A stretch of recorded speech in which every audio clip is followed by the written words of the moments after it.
Nieminen. Nieminen.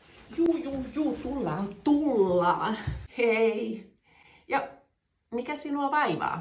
Siis mulla on ihan kauhean kipeä kurkku. Ymmärrän. Onko muita oireita? Ja mulla on kuumetta ja päätä särkee ihan älyttömästi. Joo, selvä. Ja kurkku on myös tulehtunut. Aha, selvä. Tarvitsenko lääkettä? Kyllä.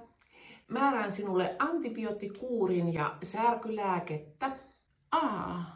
Muista juoda paljon ja levätä. Saat samalla 5 päivää sairaslomaa. Kiitos paljon.